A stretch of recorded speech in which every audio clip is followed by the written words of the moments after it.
السلام عليكم ورحمه الله وبركاته. ازيكم يا شباب؟ عاملين معاكم البردان. طبعا ما تسالوش ليه انا لابس بكم ومتكلف كده، بجد انا بردان قوي. انا بردان، حاسس ان انا اشعر بالبرد. دي مش مشكلتنا دلوقتي يا برو. السين مولع، تيك توك مولع وحضرتك قاعد. قوم اعمل ايه؟ اتعمل لي منشنز كتير قوي بصراحه على تيك توك، على 2 كابلز لتيك توكر اسمها شهد حمدي، وكمان عدد واحد تيك توكر اسمه محمد مروان. المهم انا هحرق لكم الموضوع في اول دقيقه بخبط لازم. هم كانوا عدد 2 كابلز تمام هيخطبوا بعض، راح مره واحده كده ومحدش عارف حاجه، حصل تغيير في الخطه. مروان بدل ما يروح يخطب شهد راح خطب واحده تاني بالغلط يعني.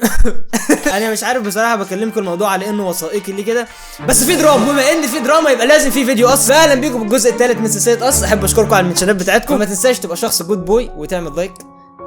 احنا يا جماعه اليوتيوب بيحطم لنا اللايكات. اعمل لايك ارجوك يلا بينا يا معلم نشوف عندنا النهارده. ليتس جو. اوكي ما بيبي بويز. طبعا صدمه بنت 60 كلب انك تبقى مستني حد يجي يخطبك مثلا بكره، فجاه تلاقيه منزل صورته مع حد تاني، فاهم اللي هو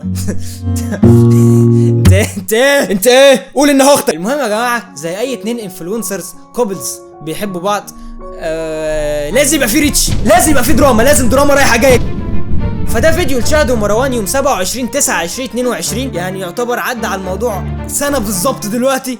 يعني انا بفكرهم بالانيفرساري بتاع انا بقلب عليهم المواجهه. انتوا حبوا حفاضة جود كات. ما شاء الله 2 كابلز عاديين بيتمشوا في الشارع، مفيش اي دراما، مفيش اي حوارات، عادي الموضوع ايزي. موضوع ايه؟ فاكيد بقى حصل العديد من المناوشات لحد يوم 26/3 بعد ما شفتها بالحجاب.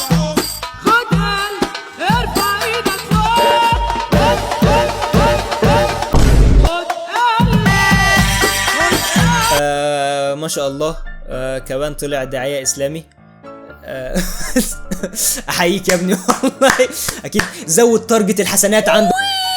المهم يعني اللي اكد لهم الموضوع ده كله ان هم خلاص فعليا دلوقتي بقوا قص، مش قص، لا قص بس. فزي ما قلت لكم ان الفتره دي بيبقى فيها مناوشات كتير وفيها العديد من الشطه والسبايس. فبناء على انجاز هو عمله في حياته، في واحده كاتبه له ونخطب شهوده. يعني مفيش مناوشات اكتر من كده. برافو عليك، برافو عليك. بص مش برافو عليك قوي هو برافو عليك انت وصلت للنص بقى. انا خطبت بس مش شهوده. احنا حريم اهلا بغفر لك يا ابن الكلب. المهم ان كل ظروف المناوشات وكل الشطه والسبايس دي بتقول ان هو خلاص هيخطب شهد، خلاص عدى موضوع التعارف الجد ده. احنا حريم اهلا بغفر لك يا ابن الكلب. لما شهد تقول انا مش فاهم حاجه من مستر العربي، اشرح لي انت النحو، معلوماتي عن النحو.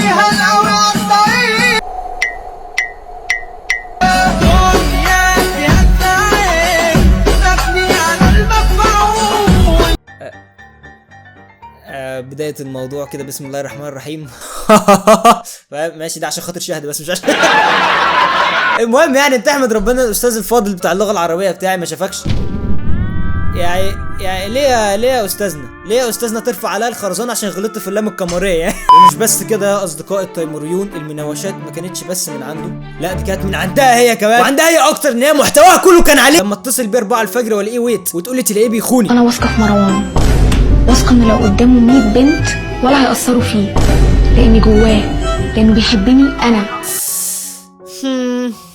كيوت. فراشات كتير بتطير فراشات. والله يعني انا جاي لك من المستقبل وبقول لك ما تثقيش قوي وبلاش الثقه الزايده دي. هو فعلا طبعا الموضوع مش مضحك، انا عارف ان انا هبيت في وشك كده، بس الموضوع مش مضحك. هو تطور الاحداث هو اللي خلى الموضوع مضحك بصراحه. بس يعني يا ريتني نمت بعد التمرين ولا اني شفت المنشنات اللي انت خلاص كده احنا يعتبر خلصنا فتره المناوشات بتاعتهم والحاجات اللي شدشده دي. هنخش بقى على المرحله الثانيه لاي 2 انفلونسرز بيرتبطوا ببعض، وهي فتره التلقيح. لازم فتره التلقيح دي انت او انتي لو انفلونسرز ومرتبطين ببعض وما عملتوش فتره التلقيح،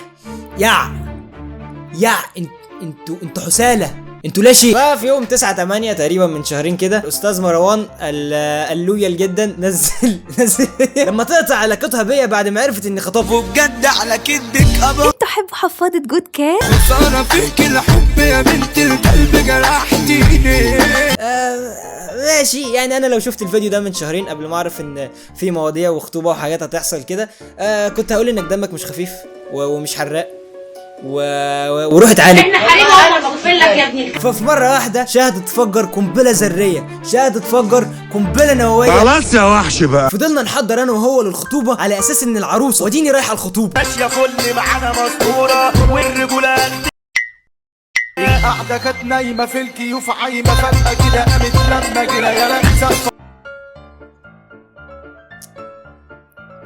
اغنيه ملهاش علاقه بالموضوع، اغنيه يعني مبتذله ما ملهاش علاقه خالص. بس يا جماعه شاهد بتقول لكم ان هي خلاص مش مهتمه، هي انسانه كارفه، الموضوع ده مش في بالها نهائي. فصوت الموسيقى الحماسيه بيعلى ومره واحده مروان منزل فرحتنا 29/9 مش هنقول كتير. انتوا حبوا حفاضة جود؟ الفرحة المنتظرة يعني فرحة مش عادية، دي فرحة دولية. اسمع يا خال، لو عندك محل اقفله، لو عندك مشوار هتجيله. ومره واحده يفجر قنبله للمتابعين وينزل انا اسف، انا عامل اكشن، انا عامل جو، بعمل لك دراما بتاع، بس الموضوع ده لا شيء، الموضوع ده الموضوع ده بجد يعني انا معروف من نفسي انا بحكي. بس المهم راح نزل صوره هو وخطيبته الجديده وكاتب فما رايت اعز منك في قلبي وما رغبت في احد سواك. يعني انت لسه بتوزع فراشات لحد دلوقتي؟ ارحم بقى، ارحم يا معذبه. ومره واحده شاهد تخرج عن صمتها، خلاص الواطي ما عزمنيش على خطوبته، فقررنا انا واصحابي نروح نوجب معاه، احنا بنفهم في الاصول برضه. ماشيه كل معانا مسطوره والرجولات تنام اولاد قاعده كانت نايمه في الكيوف عايمه فجاه كده قامت لما جرى يا لمسه. برو هي دي الروح، هي دي الروح، هي دي شاهد الكرفه، شاهد الكوين، شاهد ايه ده؟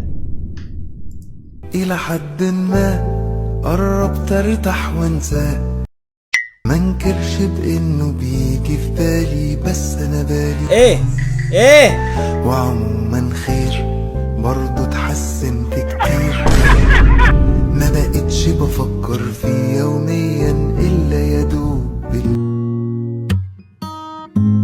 ده احنا كنا لسه من شويه قاعده كانت نايمه في برو ايه انت بتعيط بجد؟ دموع طفل. قال لي انت فاكر ان انت فرق، شوف انت فين وانا فين دلوقتي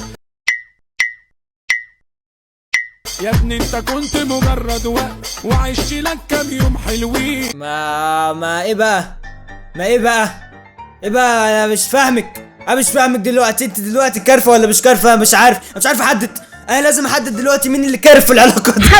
بنبارك من قلبنا لروح قلبنا. روح قلبنا. خلاص الراجل دلوقتي خاطر. انا اسف انا بقلب عليكم المواجع. بس انا عايز اتكسك الموضوع بصراحه، عايز اتكسك، هموت وتكسك الموضوع بس مش قادر عشان مقتنع ان دي مشاعر ناس ومش عايز اتكسك، فماشي خلاص يعني. يلا نبارك من قلبنا لروح كلبنا.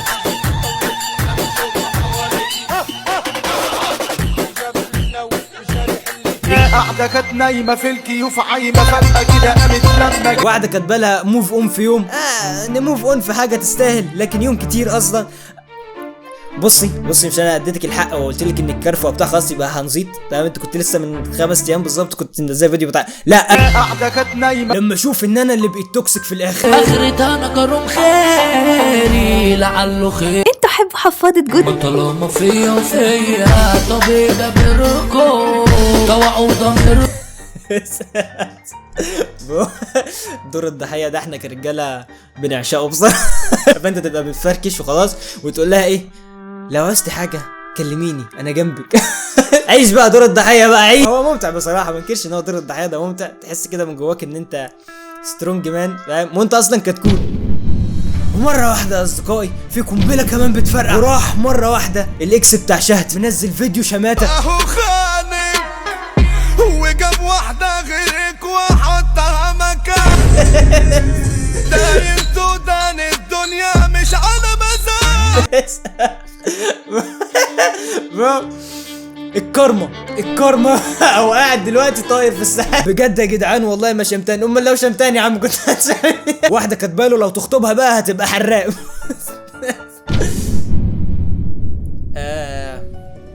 كفايه عبط، كفايه هبل، يعني كفايه جنان. اظنكم يعني مش مقتنعين بهذه الشخصيه المقرفه اللي مني اللي شغاله تتكلم من بدري دي. ليه عشان اخطب حد لازم اكون حراق يعني؟ ايه الحرقان في كده؟ مش عارف ليه انتوا مستهونين بمواضيع الجواز يعني. حاسس انا بالنسبه لي او انا شايف الموضوع ده كبير قوي، شايفه ضخم. انت تخيل معايا انت رايح تتجوز حد عشان تعيش معاه 50 سنه فيما فوق. ايه علاقه الحرقان بالموضوع؟ يعني انت متخيل انك رايح تخطب واحده عشان تبقى حراق؟ هتعيش معاها ازاي 50 سنه؟ هتعيش معاها 50 سنه حراق؟ ما اكيد مش هتفضل 50 سنه حراق. انا لخطيبتي الفانز لك اعمل انا مبان ولو حد بص لي. مجنون انت مجنون. وحبيبي كبت هو في حضنه يموتي. انتوا حبوا حفاضة جود كات. طبعا كل الكومنتات عنده ازاي اصلا ميرنا كان المفروض شهد. تخيل معايا يا برو، تخيل معايا. انا هخليك تتخيل. بص انا هفشخ لك الاوفر سينج ده، هفشخ لك ده. تخيل معايا انت شخص مذكر، شخص راجل، شخص غيور، شخص قوي. فرحت خطبت واحده ونزلت الصوره بتاعتكم على الانستجرام بتاعها، ومره واحده بقى لقيت الكومنتات كلها ايه ده؟ مين ده؟ مين الخازوق اللي جنبك ده؟ فين عبد صمد؟ فين عبد صمد؟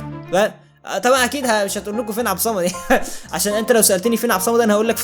فانا بصراحه مش صعبان عليا في الموضوع ده كله غير خطيبته الجديده اللي ملهاش اي ذنب يا عيني. الناس شغاله مين دي ومش عارف مين كان المفروض شاهد اصل هو بالعقل انتوا اتنين دلوقتي بتحبوا بعض جامد جدا تمام، وبتقعدوا بقى تنزلوا فيديوهات ومناوشات وحركات كده وخلاص بتتفقوا على الخطوبه. والخطوبه دي حاجه كبيره يعني، حاجه مش سهله. لو عشان تروح تخطب لازم تكلم ابو البنت ولازم تروح تحجز ميعاد وتروح وتجيب ابوك وعمك وخالك اللي في سوهاج، لازم خالك اللي في سوهاج يجي. فلازم تجيب الناس دي كلها وقعده واتفاقات موضوع كبير، موضوع اكبر من الحوارات دي كلها. فاللي هو بالعقل البشري انت ازاي هتكون بتكلم واحده بتتفق معاها الخطوبه وخلاص بقالكوا كتير قوي مره واحده تروح خطوه واحده غيرها يعني؟ في ايه؟ في حاجه غلط اكيد، في حاجه غلط، وش في حاجه غلط. انا ما اعرفش انا في خبايا كتير انا ما اعرفهاش عن الموضوع ده بجد، وحاسس ان انا مقروف. انا مقروف جدا بجد. انا اشعر بديسكاستنج شيء جوايا. فبرو اللي عايز اقوله لك ان الانفلونسرز مش بيشكلوا حاجه في حياتنا، والتيك توكرز واليوتيوبرز مش بيشكلوا حاجه في حياتك. مواضيعهم كتيره ومش شرط تكون واقعيه. مش احيانا احنا 100% بنعمل شطه. لازم نعمل شطه. انا بقول لكم انا بعمل شطه عادي. فعادي ممكن الموضوع ده يطلع شطه. انا اتمنى الموضوع يطلع ترند وخلاص ونخلص، عشان يعني في ناس بتطلع بتعيط وفي ناس بتعمل دراما وبتاع. انا ما بحبش الدراما دي، الدراما بتاع العياط ده انا ما بحبهاش. انا بحب الحرقين، احب الناس اللي بتطلع. بس برو زي ما قلت لك الموضوع ده لو حقيقي وشكله حقيقي، اتوقع ان هو حقيقي. مش عارف، انا مش عارف، مش صعبان عليا بجد غير البنت اللي هو خطبها جديد دي. يعني ما تخلوا يا جماعه علاقتكم في السر. قاعده كانت نايمه فات سنين لكن انت بتحلو وتطول اكتر كل مره بشوفك صدفه. ازاي يا باسم شكلك كان قمر. اللي كانت على ايدي دي بنتي مليكه. انا مبسوطه اني شفتك بجد، اتمنى تكون بخير. انت تستاهل كل حاجه جميله زيك. ربنا يوفقك في حياتك ويشوفك اشطر واجمل دكتور. انا مش صعبان عليا في الموضوع ده غير ابو مليكه. طب ما دام انت بتحبيه ايه اللي خلاكي تتجوزي ابو مليكه؟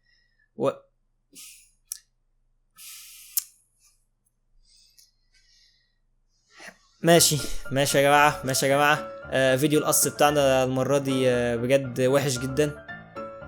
ده اوحش فيديو اصلا انا عملته.